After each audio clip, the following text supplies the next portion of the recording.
And welcome back, episode 1, and I'm here with my Uncle Bob Humphries. This is the B2Z Podcast, and it's been a little while, but here we are.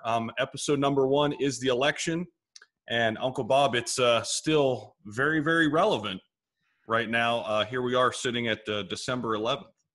Who would have thought that this long after the election we'd still be talking about it, and it's still making the national news? Who'd have thought? It's pretty interesting. I mean, there's so many angles here, and we're going to hit on a lot of these throughout the show. But I guess one area to start, in your time, have you seen another election in terms of, just the amount of, I guess, polarization? Have you ever seen anything like this? You know, I don't think so. The closest thing that I would have to say that was probably as close to this was the election of George W. Bush. And there were some legitimate kinds of concerns about votes not having been counted. It's been an interesting kind of thing from my standpoint. There were so many ways.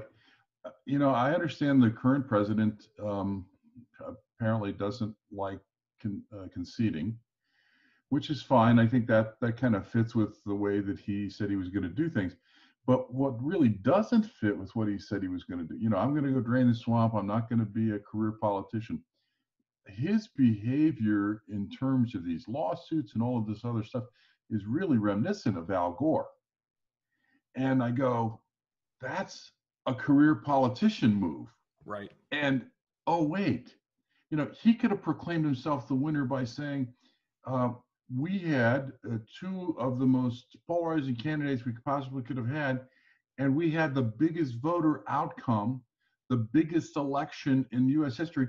And he could have been sowing the seeds for how he was going to be remembered and his legacy. But instead, I think he left it where now he looks, it almost begins to reverberate some of the popular media's idea that he's got these major character flaws. And so it's a kind of a weird, we're like in a Twilight Zone episode, I think, because it's just kind of a weird going on. But he's really been holding on to this thing. And it resembles really Al Gore and what Al Gore did in the Florida with the hanging chads, at least in my mind. Right. And I think when I think of Trump, I mean, and I think no matter who the president is, I think you have to be somewhat egotistical. But I would look at Trump and say he'd be more on the egomaniac side. And I think he's been pretty consistent with that. I mean, even before he became a politician and got into the White House, he's always kind of had that mantra about him.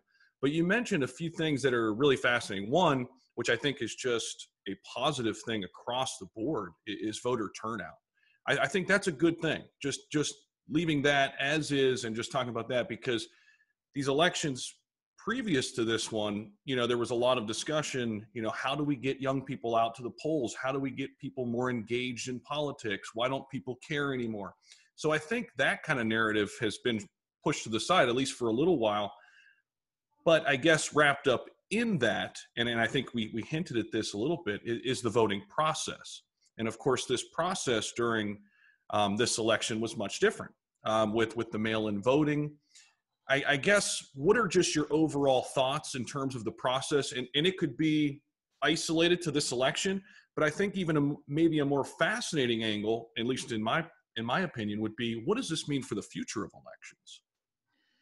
Well, I guess I want to say something, or two things, okay? I think that mail-in votes and voting by absentee has been something that has been done forever. And so to say that the system is somehow corrupt because of that process, now look, it was the largest number of absentee votes that has ever been cast. That's true. That would be hard to dispute. But the mechanisms that each state has in place for counting their absentee ballots has never been questioned to the extent that it's been questioned now. It was always above reproach. And so it becomes kind of a weird circumstance, I think, when you start looking at this, that kind of a question is even being asked because, they're saying, okay, so there's fraudulent votes. Wait, the last time I checked, the absentee process was still the process. They didn't create a separate pandemic process for any of this, as far as I know. And that question, that the integrity of the absentee votes. I mean, I think of our servicemen abroad, and they all vote by absentee. True. And they have voted by absentee forever. And it almost smacks of the if you're going to throw that system out, how are you going to count the votes of soldiers that are stationed overseas? My first inclination is right here. Yeah. Oh yeah. Well. And there could be issues with that, of course, too. But that seems like a much clean. I mean, everything else is done on a cell phone or on a computer. I mean, we do all our banking online.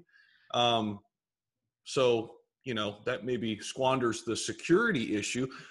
But I don't know. Maybe it doesn't need to be fixed. Maybe this is the best way to go about it. And I think you're right. I think it has been blown out of proportion a little bit in terms of the potential fraud that may or may not have occurred because of this. We mockingly look in history and we go back to Chicago, where vote early, vote often. There were all kinds of dead people that voted in Chicago elections at one time in history.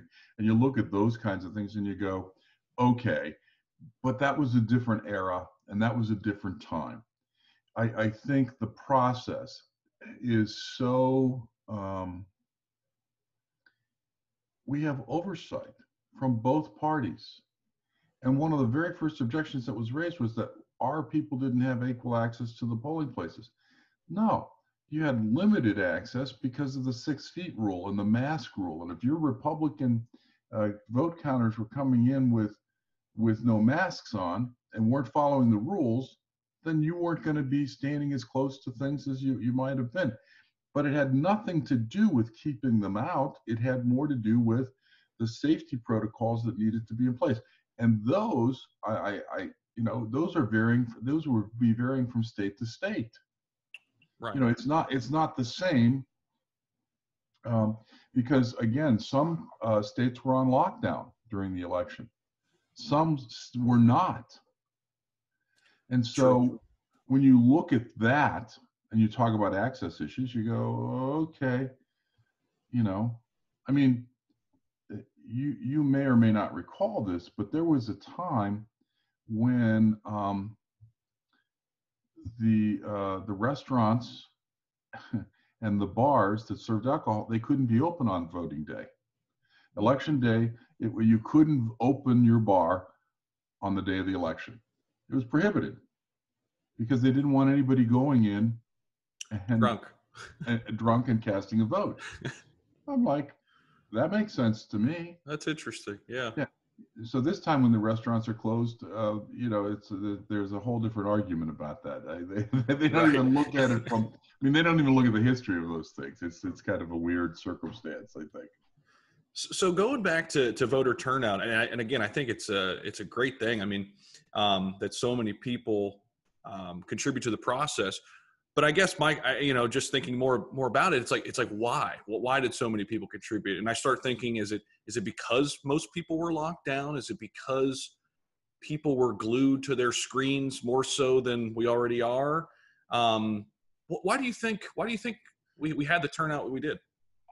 Now, there would probably be some people that would disagree with this statement, but when I look at this, I believe that the one thing that came out of the initial election of President Trump was that there were people who believed that it was complacency that killed Hillary Clinton's campaign. And so it was complacency. People thought that she was going to win, and people thought she had enough votes to win. And so they didn't bother to turn out at the polls. And in the process, we elected President Trump. And I think that whether we want to say this or not, it was probably the outcry about that complacency that really motivated the voter turnout this time. And again, I think it motivated the voter turnout on both sides of the aisle in a tremendous kind of way.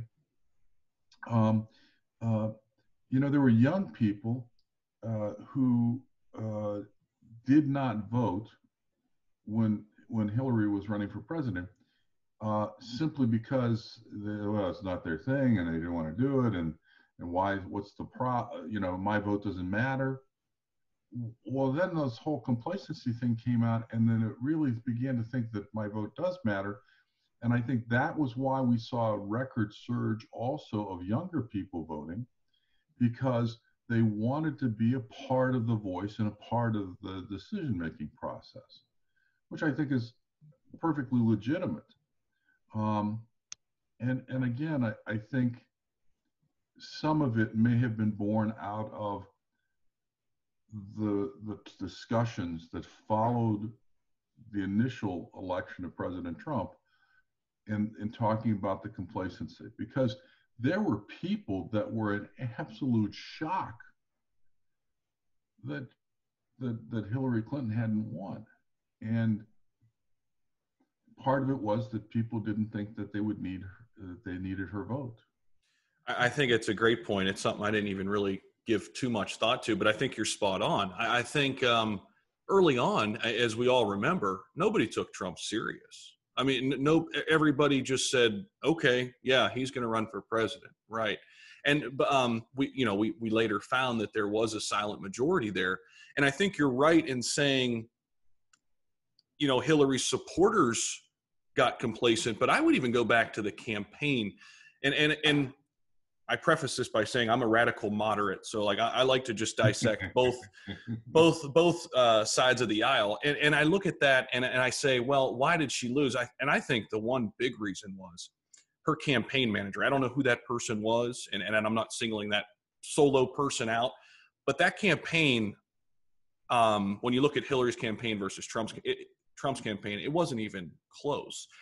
Hillary wasn't in those rural parts of Pennsylvania, right? She was kind of going to those places that she already had the vote there. Like you saw her in Pittsburgh, you saw her in Philadelphia, which we know those areas tend to vote more Democratic, right? So I think this go around, there were other factors at play, but going back to 2016, I agree. I think there was complacency both within the campaign and within the Democratic Party that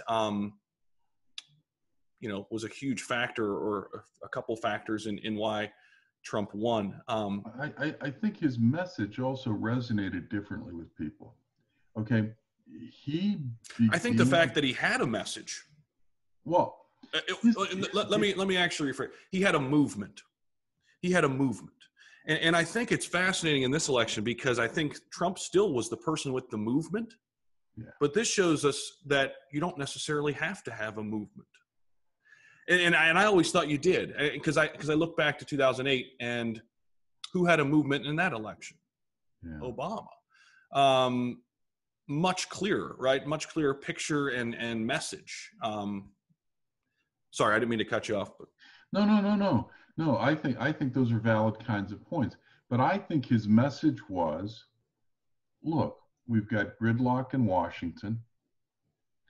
We're tired of all this. We can't have a career politician here. And that was part of the message. And that part of the message resonated with people because guess what? People are tired of the gridlock of Washington. People are tired of dealing with the fact that, guess what, we can't get we can't get anything done, and Congress can never get anything done. And we've watched the partisanship probably since the time, and I think we may have said this in our teaser, show zero, when we talked about Clinton probably was the last person to really reach across the aisle.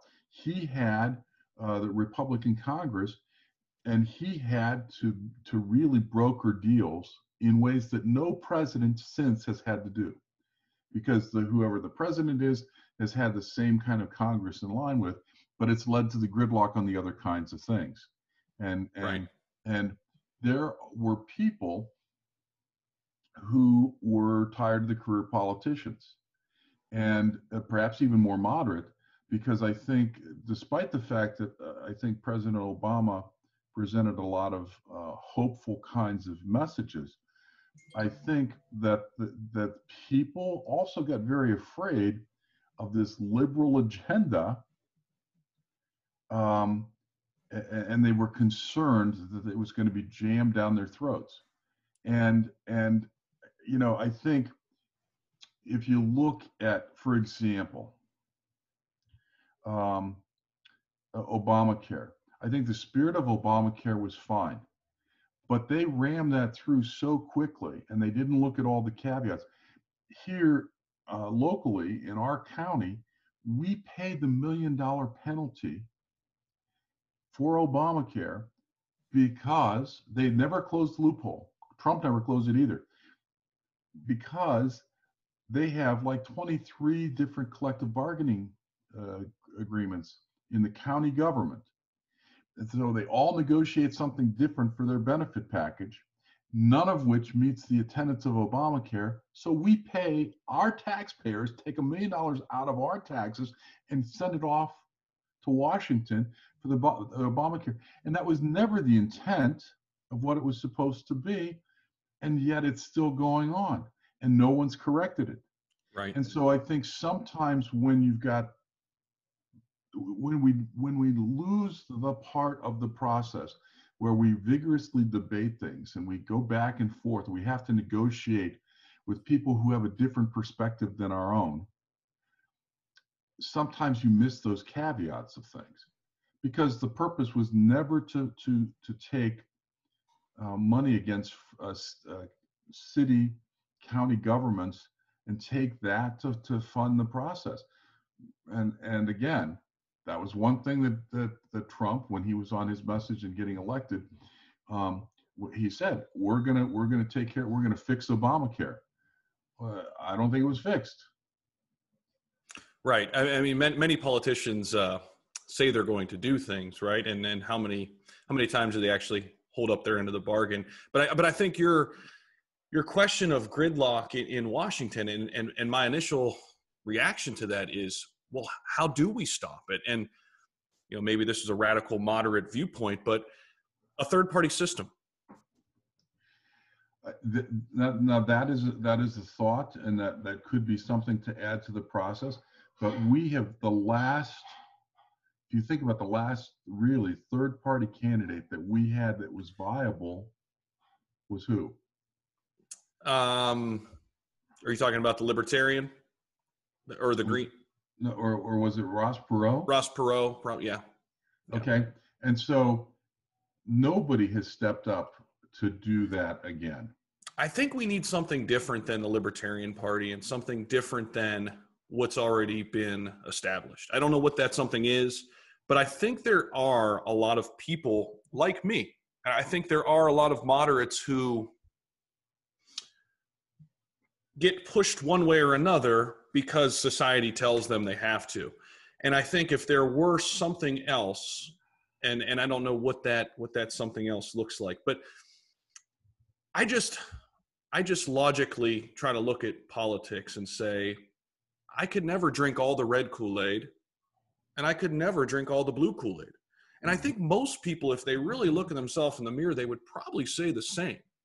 I'm just a person, I tend to think the answer to everything is always somewhere in the middle. I think here's the thing. It's taboo for anybody to identify themselves as a moderate anymore. Which is wrong, I think. Well, it is. It is. Look, you could track voting records over a period of time. And if we were political scientists, we might want to, that might be a wonderful endeavor. But everybody nowadays votes along party lines no matter what. And so again, that's part of the partisanship. Right. And that's part of the issue, I think, because you can't vote. You used to be able to vote your constituency. Now, Right. let me use a local example that people may not see as very relevant, but we had a long-time congressman here from Stark County, and he held the office for a very long time. It was a Republican kind of stronghold, and first thing that they did was that when he was retiring, they found a really strong Democratic candidate who actually came up closer to where your grandparents live. I think he lived in New Middletown. Okay. Okay. Bucheri. Okay. Now, here's something that happened that nobody really knows about. Bucheri, in representing this congressional district then, he reached out to the former Congressman Ralph Regula and his staff, because he was trying to feel his way through the bureaucracy and through the maze. And to quite frankly, he wanted to represent his constituency well, which was us. That was really frowned upon by his party and really frowned upon. And in turn, what they did was that they carved up the district and redistricted in a way that there would never be another Republican elected in this district again, because part of us is hooked into Cleveland, something way up north, and then some other part, and it's like it was the most gerrymandered district you ever wanted.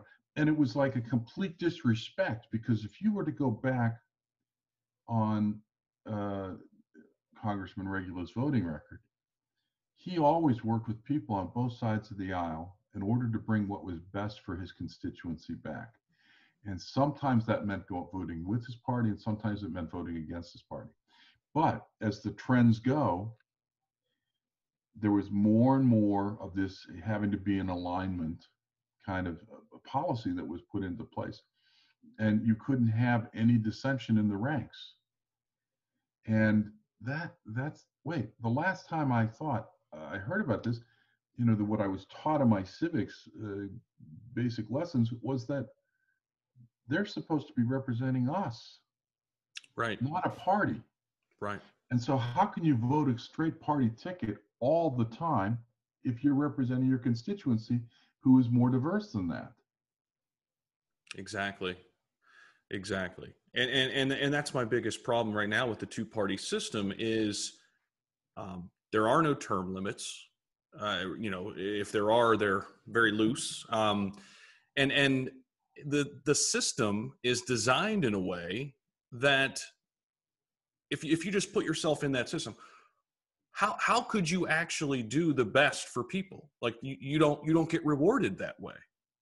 You get rewarded for groupthink, for conforming to whatever your higher up says, essentially, right? Or else you're tossed out. You're out of the group. You're ostracized. I mean, it trickles down to our system. So if you're not identifying with the group of people that you should be based on who you surround yourself, your social circles, what happens? You're ostracized, and you don't. You feel as if you're the problem in a way. I think a lot of people feel this. It's like, wait a minute, am I the crazy one, or am I the one that actually makes sense here? Like, why can't I take a few ideas from this side and a few ideas from this side and piece together how I see the world? I think those are legitimate ways of trying to be able to view it. But look, in the end, the two-party system has worked for a very long time. Yes, it's more gridlock now than it's ever been before. But you also have to look at what's happened in the process. For a very long time, everybody was anti-big government, and so they were going to cut all the bureaucracy. And then so it was to reduce the debt, and so we wouldn't have to service this debt forever, and da da da da da. Okay, listen, whoever comes into power, they say how the money gets allocated, essentially. And so, but the bureaucracy still survives. Those agencies that get defunded by one party, they find a way to survive until, oh, that's right, until the other party comes back around. Right. And all it is that they keep shuffling money, and it's a shuffling. But if I look at the creative outcome, we've now created a time when many of these bureaucracies have to reinvent themselves, which happens all the time in business.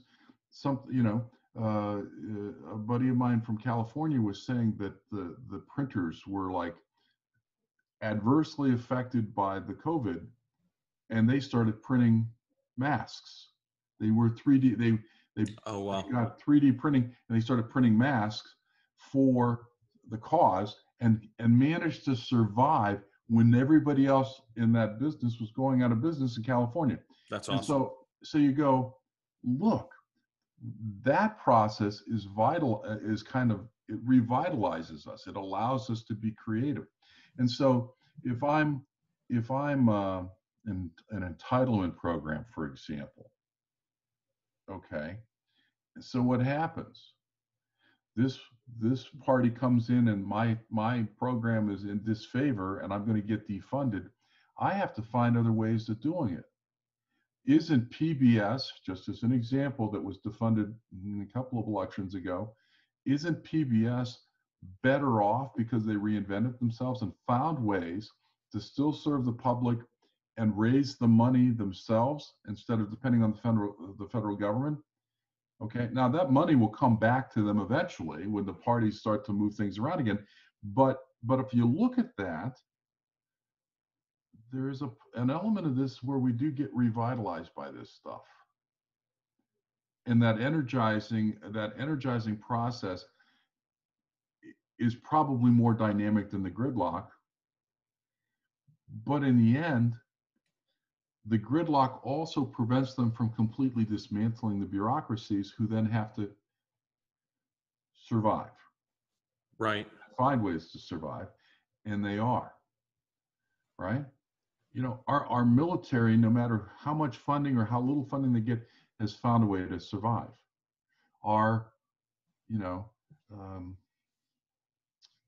Some of our entitlement programs have found ways to survive.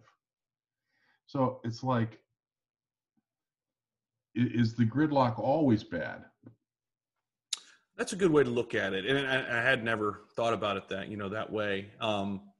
But I guess just going back to the system, I mean, I look at these two candidates that we had here in 2020, and, I don't want to sound like an ageist or anything, but two people in their mid-70s, either one running is going to be the oldest president ever sitting in the White House. Are those the two best people? Not even the best people. Are those two people who are cognitively ready for that? I can't answer that with confidence. It's interesting to me because I don't necessarily hear it the same way that you do. I think the job calls for people that are going to have some stamina. Yes. I mean, I look at the pictures of President Obama recently, and how much he's aged since he had been in office. And we have been doing, and I hate to say this, at least my generation, we've been looking at that for years. Somebody gets out of office, and then you look at how much they've aged in the process, and you go, and it wasn't that they were always at their best, even within office, but that the stress of this job, and the stress of this job ages people. And it's a very, very challenging and difficult position. Um, but it's been kind of an interesting thing because I get caught in the irony. We had a president that said, "I'm not going to be that traditional politician," who has ended up being that traditional politician. And instead Because of, he's had to conform to that two-party system, and I don't know that's if it's that. I think there's other issues going on there, but I don't think it's that. I think it's the other issues. The other thing is that, you know, the man who always brokered the deal, the man who always found a way of looking like he was the winner, um, and he could have pronounced himself the winner because two candidates like Joe Biden and myself, and we bring out the biggest number of voters ever. Exceed, pretty he could have amazing. pronounced himself the winner on that alone. And I think, you know, I hate to say, but he's looking a little like a pouty Al Gore. The next thing I know, he's going to come out as an environmentalist and make movies and things like Al did. Yeah, and I guess to go back to that, because I think that's important, maybe to put a bow on. I think there was voter fraud. I think there always is some form of voter fraud. I don't think you can avoid it. I think there's too many. There's 350 million people in the United States. How many people voted? 150, 200 million, something like that, somewhere in that range. So, yeah, do I think there's probably been some things that have slipped through the cracks, whether people know of it or not? Probably. Did it sway the election? Probably not. That's just my initial inclination. But I think you're right. I think at this point, he looks silly. Go ahead. No, I guess I'm not sure that it surprises me that somebody so young and idealistic would see and believe that there was that much voter fraud. I don't think there's a lot. I don't want to say that. I don't think there's a lot all the time, but I think there is some level of voter fraud probably in every election. I would say, though, that look. I mean, it couldn't be a perfect system, could it? Well, I would agree that no system is perfect, but I would venture to guess that some of this was caught in the processes that are in place. And after every election, it's kind of, you know, I hate to say this, it's a little like an airline crash. After every airline crash, they put together all this information and then they revise safety plans and they do all of these other things so that it won't happen again. Okay? The same happens in elections. If they're able to detect where something went wrong, okay, there was a software glitch in these voting machines from this company, okay, and this is what happened. Okay, then they take all the safety precautions to make sure that they can see and catch those glitches. You know, when we had dangling chads in Florida, there's never been another discussion of dangling chads. Why is that? Because not unlike what the FAA does, our state governments go in and they look at all of these voting processes and voting procedures to make sure that we're going to see what we need to see in terms of correction. It's a self-correcting system. And, you know, by virtue of the fact that, as a person who has taught stats and behavioral sciences, statistically, based on the pure volume alone, there's a statistical probability that there was some discrepancies of some kind. And the discrepancies are of such an insignificant nature that they don't matter. Look, I can put them under the microscope, I can put them under the magnifying glass, and what you're going to probably find, because it's a fairly transparent system, what you're going to find is that it's insignificant. It's within the error, the margin of error, and it's not statistically significant, and it's not pertinent to the outcome of the election. You know, I agree, but I don't want to see it happen again. I don't want it to be a closer election and have this same conversation come up and you know, because the things you hear, and again, you only go by what you hear, and I try to listen to both sides. And in today's world, there's just information circling from all these various sources. You don't know what to believe. It's hard to discern the truth, even when you're pretty literate, and even when you understand what a quality source is and understand, you know, who a journalist is and what their agenda is. Even when you understand all of that, it's still hard. It's still hard today to find the truth. So, you know, when I hear from people from the right, and this may be true, I don't know. But, you know, more people were registered, more people voted than were registered in various places. You know, if that's the case, that's an issue. How do we combat that? And my answer to that is right here. I mean, if everybody got a QR code, okay, and it's your QR code, I can't take your QR code. And you could be wherever. It doesn't matter what state you live in now, because there's another issue, right? If I've lived in 4 or 5 different states in the past 3 years, that was another issue you heard. Oh, people are sending in they're getting multiple ballots and people don't even live there anymore. Okay, wipe that out of the equation. Here you go. Everybody has one of these. These aren't going anywhere anytime soon. Give everybody a QR code, and only that person with their thumbprint, with their facial recognition, that's the way of the world, they vote.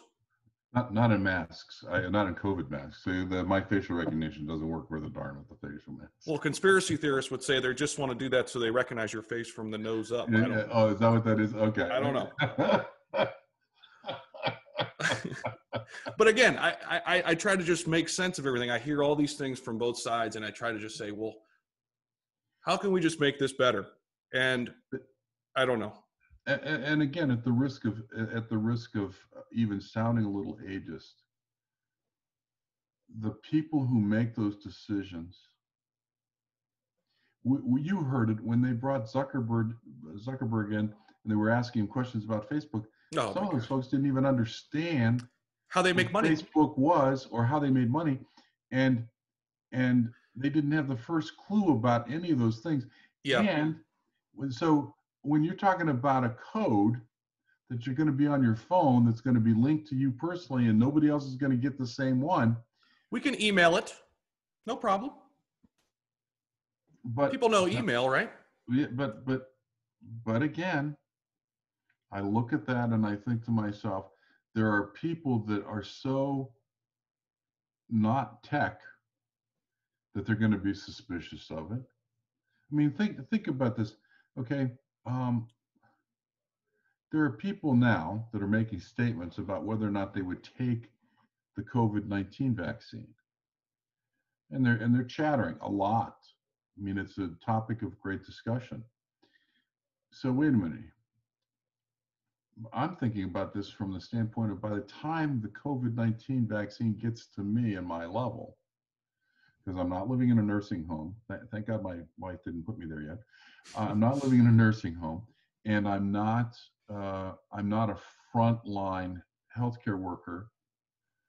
I am, but I'm not in the hospital setting. So I'm going to be way behind in the line. By the time this comes around to me, some of whatever the kinks are going to be out of this thing. And there may be multiple vaccines available and offer me choice. So it just seems like an issue of futility for me to say, oh, I wouldn't take the vaccine now. No, right. I mean, come on. What we're not going to make a decision today based on what we know today. We were going to wait and get a little more information, and most of us are going to have to wait anyway. Mm-hmm. I agree. I guess it kind of goes back to those kinds of things. There are going to be people that are unhappy because they can't get the vaccine right away, and then there are going to be people who are saying, I wouldn't get it if it was available to me anyway. And so we're right back to a two-party system, and now we're talking about COVID-19. Right. and it doesn't go necessarily across political lines, but it's still a polarizing issue. And it's politicized, and everything, everything becomes politicized in our environment. And if there's one thing that I thought wouldn't be politicized, it would be a global pandemic. But it sure has been politicized in the United States. And I think that even makes more of the argument that, I was struck by the fact that President Trump seemed to be pulling a classic politician move. I'm the anti-politician kind of person, and so now he's trying to hold on to office like other politics. You know what I'm saying? I mean, that process, but that's the other thing about this. The maneuvering about the global pandemic and making it a political agenda was the move of one of those lifers in politics. Look, lifers have some good advantages because they really know the system and they can represent their constituency well if that's what they do. Okay, so there's some benefits of the longevity.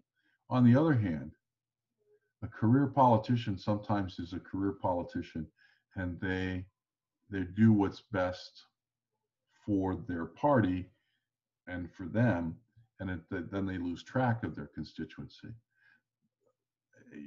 So you were kicking around term limits at one point, and I look at term limits and I go, term limits haven't been all they've been cracked up to be in Ohio. Think about this for a second. In Ohio, they implemented term limits, and now all they do is they shuffle offices. Everybody kind of scrambles to a different office. Right. But we haven't addressed issues that I think are important. School funding in the state of Ohio has been ruled unconstitutional for years. How do you attract good business to Ohio if your school district's funding is considered unconstitutional? That's a good point. And I look at that and I think it's an important issue, but it's not on anybody's radar. And when we had lifelong politicians before the term limits in Ohio, those would be the kind of folks that would be taking this issue on when nobody was talking about it. And so I think it's put us at a little bit of a disadvantage of that, because somebody now has seen that as a lower priority. They don't see it as something as important. And again, it becomes a part of an election process, an election procedure. And I think we were supposed to be talking about the election, but the more we talk, the more I recognize that, in some ways, as one of my former colleagues that I taught with at the university used to say, all politics are local. Right. And they all kind of circle back the same way. I think you're probably right. There are going to be some disenfranchised moderates on both sides of the aisle that are going to start to get, there's already some unrest with them. And I think if I could make this point too, and I don't really know the best way to say this, but I think there are a lot of people, and I'm not singling out anybody, but I think there are a lot of people who just drink the Kool-Aid because they're afraid of being that person in the middle and not having a tribe per se. And that I know that's a little like maybe deeper than politics, but I think there are people afraid to walk alone. But I think people want to walk alone if there were an opportunity to. And alone, I mean getting away from this, politicized environment. And I think there's something to be said for that. But look, in the same way that both political parties have been co-opted. I mean, you had the Republican Party co-opted by the Tea Party. you had the Democratic Party co-opted by the extreme liberal left at one point, and it pushed the moderates away. But again, these things go in cycles, and sometimes when we talk about those kind of cycles, I think you have to have been around a little bit more, had a little more seasoning to see it. But what goes around comes around, and it'll swing back. And when we see that happen, we're going to see better deals brokered. We're going to see some other kinds of things take place. And we're going to see us be in a healthier place. Yes, we've seen this really polarizing kind of thing. And maybe you're right. Maybe it is tribal. I'd love to pull a sociologist in sometime and ask about the tribal mentality of political parties, because that would be kind of an interesting topic. I think it's in our DNA. I mean, I think we're designed that way. We're wired that way to it's social identity theory. We want to be part of a group. We strive. I mean, think about how many groups we're all a part of, right? I mean, who do you identify with? You know, I'm a male. I'm a teacher. I'm a sports fan. I'm a podcaster. You know, these are all groups. Yeah. So, but yeah, no. And I think, and there may be a place for this in terms of the political arena. But I think politics, we don't need groups. That's where my, I don't know. I think we can have all the same issues. We can have people who lean on the spectrum, but we don't need the parties. Why do we need Democrat and Republican? Why can't we just have liberal and conservative ideologies? Why do we need the party affiliation? That's what I think creates this polarization. And to go back to your point with it going in cycles, I think you're right. I think we're in a really politicized time. But my question is why? And I look at the things that have changed, especially in our media environment. Cable news. Cable news is a huge one. You got Fox, MSNBC, and CNN. Back in your day, there were none of those things. You had national news networks and local news. And things were more moderately broadcast to people. Right. And then you would have to have this conversation. You didn't go to MSNBC and dive into this echo chamber of radical left agenda, or you didn't go to this echo chamber on the right and go watch Fox News and Tucker Carlson and drain in that echo chamber. Right. You had to talk it out. You had to go out and meet people and hey, we read this something that was pretty similar. What do you think? You know, how do you feel about this? What do you think's really going on? Now you can have the most radical opinion. You can have the most outlandish ideology or opinion, and you could go and Google it and find somebody else, probably a ton of other people with that same exact thought process. Or, you know, there's an algorithm for pulling all of those people together. And that's where social media comes together too. And most people get their news and information from social media. So it feeds right into this polarization. You don't the things that go viral aren't moderately leaning in you know, on the political spectrum. The things that go viral are, you know, very polarized opinions and thoughts and agendas. It's interesting to me because part of this is about labeling and name calling. It is. When we had basically CBS, ABC, and NBC, they were the only players in the playground. And they wanted to continue to get their FCC approval.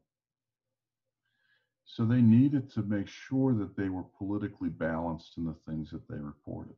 Mm-hmm. And they were. And there was much more moderacy at that point. There wouldn't have been an MSNBC or a Fox News because there was no place for those things then. I think, if anything, the proliferation of cable has done more to splinter. And in splintering the audience, I think it has set up these pockets of things. that wouldn't have ever seen airtime before, Right. Right. And would have been considered to be too obscure, right, to show or to see. So I think that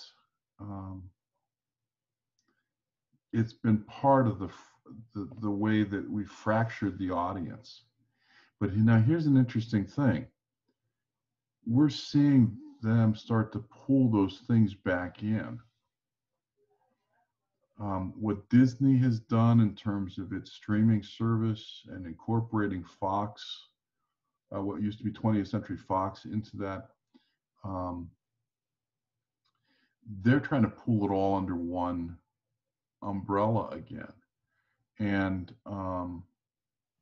it's going to be kind of touch and go as to see how that goes, because if you do that, you've got to go back to moderate, and that's not been the model. We've become much more, you're either much more conservative or you're much more liberal, and there's not that moderacy. And in order to be able to draw people into their world, they're going to have to become more moderate in some of those things, because they can't possibly not expect the platform to survive. Right. But I do think there is a place, if we're talking about cable news, for a fourth. We call them the big three: CNN, MSNBC, and Fox. What if a fourth came in and said, okay, we're going to put 4 Republicans, 4 Democrats across from one another, and for an hour a night, we're going to talk. That would be fantastic. But the problem is you don't get that. There's nothing even remotely close to that in our news environment right now. But don't forget what the bottom line is, though. And again, I don't want to disillusion you. The only reason that Fox News worked was because they could make money doing it. The only way that would work is if they could make money in the process. And the thing is that there are things that you can say and you can do, and there are things you can't say and you can't do because you can't make any money on it. Okay, look, at one point in time,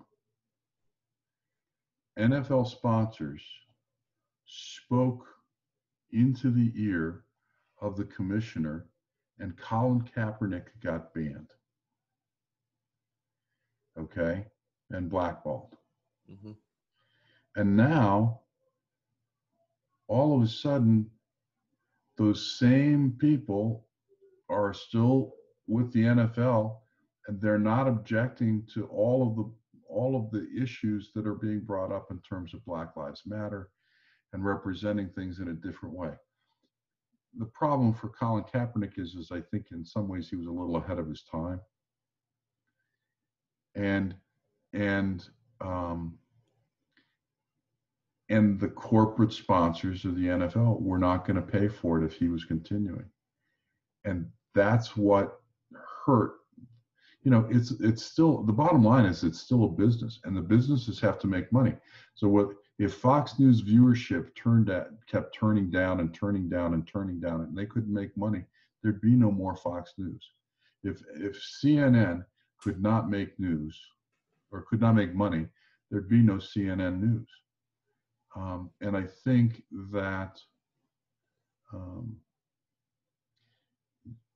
I love the idea and I love the concept of what you're saying. And it reminds me of the old, way, way back on the original 60 Minutes, we used to have point counterpoint. And they would just talk about an issue and they'd go back and forth. There would be the point, and the person would make their presentation. And then there would be the counterpoint, and the person would make their part of the presentation. And there was a time when we had an appetite for that in the media. Right.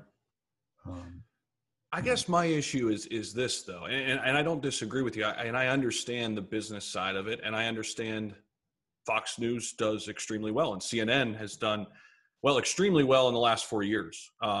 they weren't doing as well because maybe they were the moderate of the three. But then they've got very liberal as Trump came in and they started doing better. But regardless of the money, is it good? Is it good for humans? Is it good for our society? Is it good for our democratic process that people who identify as a Democrat and a Republican can't have a cordial conversation? And that's my bigger concern. And here's the other thing is, did people really have an appetite for Fox, or did Fox create an appetite and people were persuaded that may have been a moderately conservative person now is extremely conservative, or vice versa? I don't know that they created their audience. Of course, there's other variables. There's certainly other variables, but I think this is a big one. But it's a very complex question. Here's the thing. Fox News is not a news agency. But people take it as news. If you look at how they registered, the difference between them and the other news outlets have to play by the news rules set up by the FCC. Right. Fox News is considered to be entertainment. Right. So that they can get away with being less journalistic and have less journalistic integrity. Now, I know that there are some people that they brought into Fox News to give them integrity and some sense of integrity, but generally they don't have to abide by the same rules that the other medias do. How many people who watch Fox News know that? Nobody. That's a big concern. And so maybe it comes down to a media literacy standpoint. Like, people need to better understand how media works and the agenda setting that's going on, and that those things you see and read on Fox or MSNBC, which are both notoriously over 70% opinion. You can look at any Pew Research model that they've been doing them since their existence, and both of those, they're over 70% opinion. Yeah. So it's not news, but people aren't aware of this. They listen to that and that only. Right. And they take it as if it's the Holy Grail. Right. And I know that doesn't seem like a big deal, but it trickles down to everyday conversation. It trickles down to the woman with her Trump hat in Walmart yelling at the guy behind the counter for some odd reason, right? It's a factor. It's a factor. I do believe. I think social media is a big player with that. I think social media is just an extension of cable news. It's a polarized environment where, that's what gets play. That's what goes viral. It's not the hey, let's make peace tweets that go viral a lot of times. It's the hate. It's the negative. It's the evil. For some odd reason, that's really taken over our entire political sphere. Negative. You said something that I think is very interesting. And that is that we really do have to educate ourselves about so many more things. The basics of civics, understanding what a political person is really responsible for, what really should belong to a president and should be given to the president in terms of being responsible for, and what's not really the politics of the presidency. But you said it in a way that had this thought. We all think. That's a thinking process. But then when we think about our thoughts, we call it metacognition.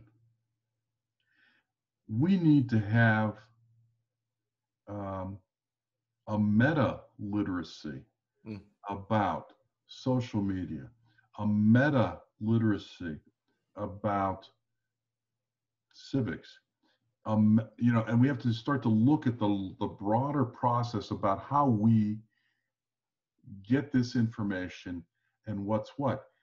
If you think about this, part of what's happened is that we no longer have the ability to discern the truth from fiction because we've lost track of that meta level of analysis. I agree. We have this inpouring of information all the time, and it's fed to us by social media algorithms, and it's fed to us by what our choices are on cable television, and it's fed to us by, okay, yada, yada, yada. And we don't have a mechanism by which to look at these things clearly, right, and objectively. And we really need a process. I agree. And if I could add, I agree wholeheartedly. We're on information overload. Yeah. Oh, yeah. There is so much information out there. I mean, that's the biggest reason why it's so hard to find out what's true and what's not. I mean, there's just so much, just the sheer amount of things on the internet, this infinite space, right? So that's the point. In terms of media and political information, we live in this fragmented media world where we get bits and pieces, and then we take these mental shortcuts and just piece it together in our own thoughts that fits our ideology. Give you a perfect example. Journalism. You want a catchy headline, right? Because most of the time they don't read past it. Right. That's the problem. And journalism, I think, needs to look at themselves too. And this may be for another podcast, but I don't know if journalism could ever be completely objective, but I know we can do better. Because you're always going to bring your personal biases as a journalist. But there was a time where, sensationalized journalism wasn't the norm. And I don't necessarily think it'd be a bad thing if we got back to more objectivity, at least striving to stick to the facts more and just tell the truth and keep your personal opinion out of it, regardless if your personal opinion sells more and makes more money regardless of that. I think for the greater good, I mean, because, I hate to sound like a pessimist in this, but social media has been around heavily since like 2005. So we've only seen 2 elections with social media. 3. And each one, social media and online and Russian bots and all these things, it seems as if it's getting more and more, it seems as if it's impeding more and more on the process in a bad way. I could be wrong there. That's just like a complete feeling. We've moved from a time when it was about a candidate getting a good soundbite that could have been on the evening news. Yeah. Getting something that they say to go viral on a social media outlet. That's a real difference, I think. It used to be, and we talked about this a little bit in Podcast Zero, the great orators of the time, the people that could be great speakers, that was the way, the medium of the moment, and that captured people. And then we keep chiseling it down smaller and smaller, and then it became about the soundbite. Now it's about your retweets. Right. Okay. And so again, we've got a lot to really get the process together to be able to look at this thing. And I don't know that there's a complete objectivity to looking at it, but there's got to be a way to sift the truth from the propaganda. And right now, with the information overload, there's not really a good vehicle to do that, unfortunately. Right. And I agree. Historically, when we think of propaganda, back in war times, it was very clear what was propaganda and what wasn't. And it's not so clear anymore. No, those lines are very blurred. And I think what it results in is people just say, I'll just read a little bit and then take that mental shortcut.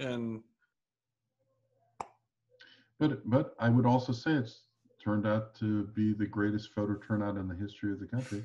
A lot going on. A lot. I don't know.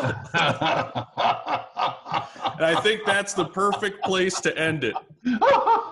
because we end on a positive note. We do.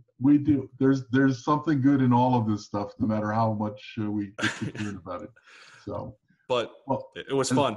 It was fun, and I will look forward to our next get together. And we're going to try to do this more regularly, so we won't be away from you too long. Those of you that are following us on this podcast. Yeah, we've enjoyed it, and we'll be back with you for another episode soon. Take care. See ya. Bye.